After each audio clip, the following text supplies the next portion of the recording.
Baiklah,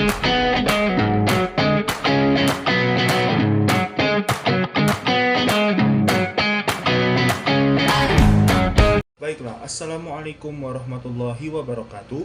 Perkenalkan, nama aku Muhammad Alif Ilham dengan NIM 1113823281156 dari kelompok 5 untuk mata kuliah laboratorium K3. Pada video kali ini, saya akan menjelaskan beberapa alat praktikum tentang keselamatan dan kesehatan kerja. Selamat menyaksikan. Pertama adalah kursi antropometri. Kursi antropometri adalah alat untuk mengukur dimensi tubuh manusia dalam posisi duduk. Fungsinya untuk menentukan desain kerja yang ergonomis. Parameter yang diukur meliputi tinggi duduk, panjang kaki, serta jangkauan tangan. Dampak jika tidak sesuai yaitu nyeri otot serta kelelahan. Hierarki pengendaliannya yang pertama adalah substitusi, yaitu mengganti kursi yang tidak ergonomis menjadi ergonomis. Yang kedua adalah rekayasa teknik menggunakan kursi adjustable. Selanjutnya adalah administratif, SOP serta shift kerja. Serta yang terakhir adalah APD, yaitu lumbar support atau bantalan pinggang. Perbedaan apa hubungan antropometri dengan ergonomi? Antropometri adalah alat ukurnya, sedangkan ergonomi adalah ilmu yang mempelajari tentang pengukuran tersebut dengan tujuan untuk menciptakan kenyamanan kerja. Apa perbedaan large bone caliper serta small bone caliper? Large bone caliper adalah untuk mengukur dimensi tubuh manusia yang ukurannya besar, seperti contoh lebar bahu dan lebar pinggul. Untuk yang small bone caliper adalah untuk mengukur dimensi tubuh manusia yang ukurannya kecil, seperti lebar kepala. Cara kerja dari kursi antropometri yang pertama adalah subjek duduk pada kursi dengan posisi tegak, bagian tubuh, tinggi duduk, panjang kaki, serta tinggi siku dan lain-lain diukur menggunakan skala pada kursi atau alat ukur tambahan. Hasilnya hasilnya dicatat untuk menentukan ukuran ergonomi. Selanjutnya yang nomor 2 adalah UV meter. UV meter adalah alat untuk mengukur intensitas radiasi ultraviolet, berfungsi untuk mengukur dan melindungi pekerja dari paparan sinar UV. Parameter yang diukur adalah intensitas UV dalam satuan mW per cm pangkat 2. NAB adalah UV 0,003 mW per cm pangkat 2 8 jam kerja, serta Permenaker nomor 5 tahun 2018. Dampaknya adalah menyebabkan iritasi kulit serta kanker kulit. Hierarki pengendaliannya adalah yang pertama adalah substitusi, mengganti lampu UV menjadi non-UV. Rekayasa teknik menambahkan pelindung lampu, kaca anti-UV, dan memasang kanopi. Administratif, shift kerja, SOP, dan pembatasan waktu paparan. Sedangkan APD adalah kacamata, sarung tangan, dan pakaian panjang. Perbedaan UV dan solarimeter. UV itu adalah untuk mengukur satu parameter saja, yaitu ultraviolet, sedangkan solarimeter mengukur lebih banyak parameter, yaitu menangkap seluruh radiasi. Cara kerjanya adalah alat diarahkan ke sinar UV, sensor menangkap radiasi ultraviolet, nilai intensitas UV ditampilkan pada layar, biasanya dalam satuan mW per cm pangkat 2 atau UV index. Yang ketiga adalah solarimeter. Solarimeter digunakan untuk mengukur radiasi matahari. Fungsi untuk menilai beban panas kerja luar ruangan. Parameter yang diukur adalah radiasi matahari, W per M pangkat 2, NAB Permenaker nomor 5 tahun 2018 terkait iklim kerja. Dampaknya berupa heart stress, pengendalian dengan istirahat cukup, dan hidrasi. Dua jenis utama radiasi pengion, radiasi non-pengion. Radiasi pengion adalah radiasi memiliki energi tinggi atau besar, contohnya sinar X. Dan radiasi non-pengion adalah radiasi memiliki energi rendah sehingga tidak mengionisasi atom, contohnya gelombang radio, sinar HP. Hierarki pengendalian substitusi, mengganti lampu UV menjadi non-UV. Rekayasa teknik memasang kanopi, pemasangan alarm otomatis saat radiasi aktif. Administrasi SOP, shift kerja, APD, face shield, anti UV, rompi, timbal, kacamata anti UV. Kacamata anti radiasi. Cara kerja solarimeter, tekan tombol on off untuk menyalakan alat. Menu muncul angka, atur cahaya, tekan lingkar, lalu tekan 3, lalu tekan escape atau home, tekan tombol 1 untuk navigasi, tekan tombol 2, 4, yang ketiga untuk reset, dan yang keempat untuk yes or no. Tunggu selama 1 menit, lalu tekan untuk memperbesar, tekan 3 untuk pause atau off, lalu catat hasil, serta yang terakhir tekan on off untuk mematikan alat. Yang keempat adalah ASBB atau WBGT. ASBB atau WBGT adalah alat mengukur indeks tekanan panas. Fungsinya untuk menilai risiko heat stress. Parameter yang diukur adalah suhu basah, suhu kering, dan radiasi panas. Cara penggunaan dengan cara menempatkan alat di area kerja atau di area umum. NAB Permenkes nomor 70 tahun 2016. Dampaknya berupa dehidrasi dan heat stroke. Pengendalian terhadap iklim kerja yang ekstrim, yang pertama adalah rekayasa teknik memasang kanopi, atap, administrasi SOP shift kerja, APD, jaket anti panas, kacamata, topi. Cara kerja ISB atau WBGT, tekan tombol on off untuk menghidupkan alat, lalu tunggu 1 menit, lalu mengukurnya saat alat hidup, lalu tekan unit untuk mengubah satuan Celsius, Fahrenheit, Kelvin, lalu tekan function untuk melihat min, max, dan AVG, tekan function untuk clear data yes atau no atau navigasi. Yang terakhir, lalu matikan alat on off. Selanjutnya nomor 5 adalah EPAM 5000. EPAM 5000 adalah alat untuk mengukur partikulasi udara. Fungsinya untuk memantau kualitas udara kerja. Parameter yang diukur adalah PM10 dan PM2,5. Cara penggunaan dengan menyalakan alat dan menghisap udara di sekitar. NAB debu sama dengan 10 mg per M pangkat 3. SPB Baldus 3 mg per M pangkat 3. Dan Permenaker nomor 5 tahun 2018. Dampaknya berupa gangguan pernapasan. Cara kerjanya, yang pertama adalah udara dihisap masuk ke dalam alat. Yang kedua adalah partikulasi dideteksi dengan sensor optik atau laser. Konsentrasi debu ditampilkan secara real time mg per M pangkat 3. Hierarki pengendaliannya adalah pertama substitusi, mengganti proses kering menjadi basah. Rekayasa teknik, proses penutup pada mesin giling. Administratif SOP shift kerja. APD adalah kacamata dan masker. Selanjutnya adalah fan anemometer. Fan anemometer adalah alat ukur untuk mengukur kecepatan angin. Fungsinya untuk menilai ventilasi udara. Parameter yang diukur adalah kecepatan udara dalam M per S. Cara penggunaannya dengan mengarahkan kipas ke aliran udara. NAB-nya ventilasi kerja 0,15 sampai 0,5 M per S. Dan Permenaker nomor 5 tahun 2018. Dampak buruknya jika rendah adalah udara pengap. Dan hierarki pengendalian fan anemometer, yang pertama adalah rekayasa teknik, ventilasi udara, exhaust fan, perbaikan tata letak ruang kerja, administrasi yaitu SOP shift kerja, APD yaitu masker dan kacamata, debu angin, baju panjang.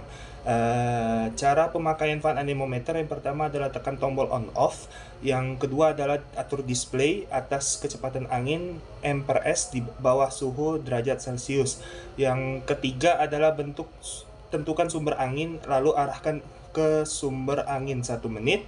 Yang keempat adalah lalu tekan hold 1 kali untuk melihat hasil lalu unhold. Yang kelima adalah tekan hold lama untuk lihat min, max, dan tekan unhold. Serta yang terakhir adalah tekan AVG lalu matikan pencet on atau off 1 kali. Hygrothermometer. Hygrothermometer digunakan untuk mengukur suhu dan kelembapan. Fungsinya untuk memantau kondisi lingkungan kerja. Parameternya yaitu suhu derajat Celcius dan kelembapan derajat. Cara penggunaan dengan meletakkan alat di ruangan. NAB suhu kerja sekitar 18-30 derajat Celcius, kelembapan 40-60 derajat. Permenakernya nomor 5 tahun 2018. Dampaknya berupa ketidaknyamanan kerja. Pengendaliannya dengan AC atau ventilasi. Jenis-jenis kelembapan udara, yaitu yang pertama itu adalah kelembapan udara, yaitu banyaknya uap air dan yang ada di udara. Jenis-jenis kelembapan yaitu absolut, relatif, dan spesifik. Absolut adalah jumlah uap udara, relatif adalah perbandingan uap lembab dengan uap tertinggi yang ada di udara, sedangkan spesifik berat uap air per berat udara kering. Cara kerja hygrothermometer, yang pertama adalah tekan on off untuk menyalakan alat, tunggu 5-5 detik untuk menyesuaikan dengan lingkungan, tekan backlight, lalu alat langsung mengukur 1 menit, tekan hold 1 kali untuk menahan hasil, hold 1 kali untuk min, max, pencet untuk melihat per satuan, lalu ESC. Selanjutnya adalah spirometer. Spirometer adalah alat untuk mengukur kapasitas paru-paru. Fungsinya untuk menilai fungsi pernapasan pekerja. Parameter seperti volume paru-paru. Cara penggunaannya dengan meniup alat. NAB-nya adalah Permenkes nomor 70 tahun 2016. Dampak gangguan paru-paru jika abnormal. Pengendaliannya adalah pemeriksaan secara rutin. Cara kerjanya pertama adalah subjek menarik napas dalam lalu meniup ke alat. Yang kedua adalah sensor mengukur volume dan kecepatan paru-paru. Data ditampilkan dalam bentuk grafik atau angka, PVC atau PEF1.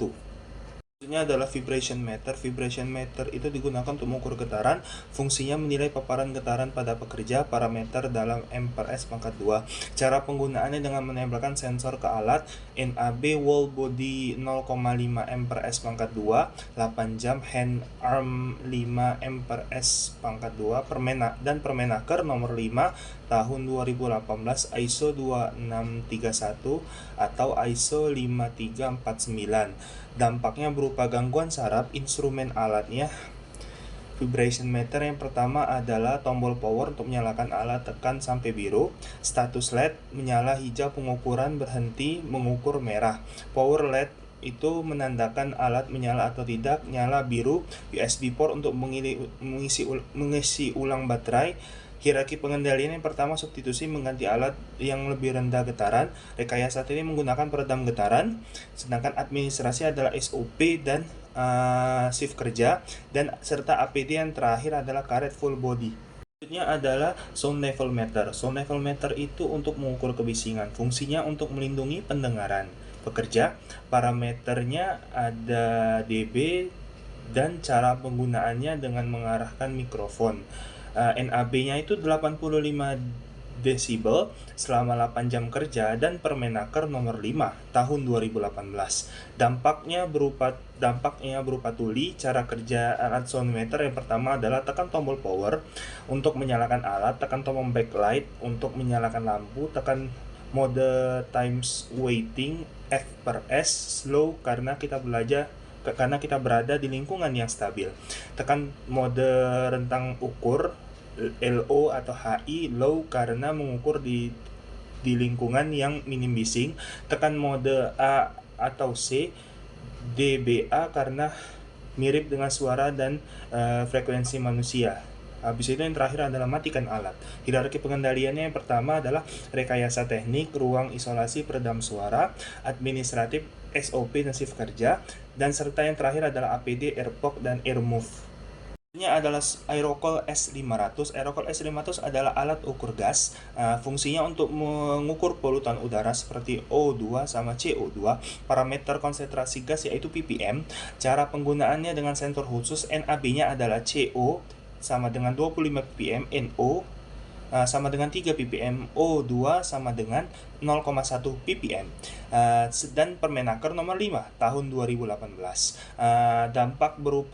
Dampaknya berupa keracunan, dan hierarki pengendaliannya pertama adalah substitusi mengganti bahan bakar solar menjadi bahan bakar gas atau listrik. Rekayasa teknik adalah alat pendeteksi gas, ventilasi. Administratif adalah shift dan SOP.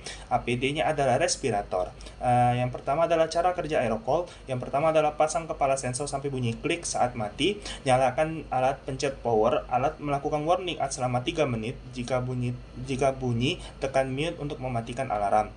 Tunggu 1 menit untuk mengukur, catat hasil, lalu tekan enter, pilih min max, enter, start, lalu 8. Lalu tekan enter, pilih min max, enter, hilangkan start, lalu 8. Yang terakhir adalah matikan alat.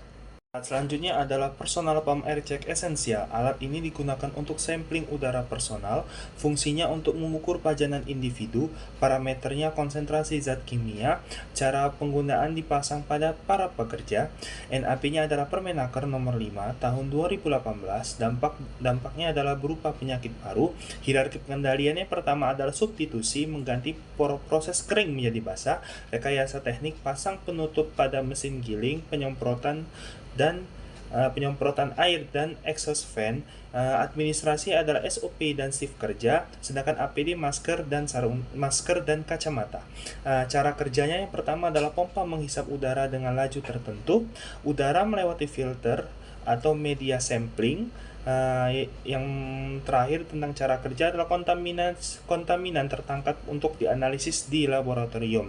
Selanjutnya adalah perbedaan EPAM 5000 serta personal pump air check esensial. EPAM 5000 adalah alat yang digunakan untuk mengukur kadar debu di udara secara langsung atau real time di suatu daerah sehingga hasilnya bisa langsung terlihat saat itu juga. Sedangkan personal pump air check esensial adalah alat yang digunakan untuk mengambil sampel udara dari para pekerja secara personal. Lalu sampel tersebut dianalisis terlebih dahulu di laboratorium untuk hasilnya tidak bisa langsung diketahui. Selanjutnya adalah alat luxmeter. Luxmeter itu mengukur intensitas cahaya. Fungsinya memastikan pencahayaan itu parameternya adalah lux. Cara penggunaannya dengan mengarahkan sensor ke sumber cahaya. NAB-nya adalah ruang kerja atau komputer 350 lux. Laboratorium itu sekitar 500 lux. Dan untuk yang lainnya Permenaker nomor 5 tahun 2018 serta Permenkes nomor 2 tahun 2023. Dampaknya berupa kelelahan mata. Cara kerjanya adalah sensor menangkap intensitas cahaya. Cahaya diubah menjadi sinyal listrik ditampilkan dalam satuan lux. Hierarki pengendaliannya yang pertama adalah substitusi, mengganti lampu LED yang lebih terang. Rekayasa tekniknya adalah reflektor. Administratifnya adalah SOP dan shift, dan serta yang terakhir adalah APD itu kacamata anti glare. Selanjutnya adalah reaction timer. Reaction timer itu untuk mengukur kecepatan reaksi. Fungsinya untuk menilai kesiapan kerja. Parameternya dalam waktu reaksi atau detik. Cara penggunaannya dengan merespon stimulus. NAB-nya yaitu Balai Hiperkes 2004. Dampaknya jika lambat dapat meningkatkan risiko kecelakaan. Pengendaliannya dengan istirahat yang cukup. Apa itu pengaruh kelelahan kerja dengan kecelakaan kerja? Kelelahan kerja dapat meningkatkan risiko kecelakaan karena dapat menurunkan konsentrasi pada saat bekerja dan respon yang lambat. Kondisi ini dapat menyebabkan pekerjaan sulit mengenali bahaya dan cenderung mengabaikan prosedur keselamatan. Cara kerjanya yang pertama adalah alat berikut memberikan stimulus, cahaya atau suara. Subjek merespon dengan menekan tombol dan waktu reaksi dihitung dalam milidetik atau ms.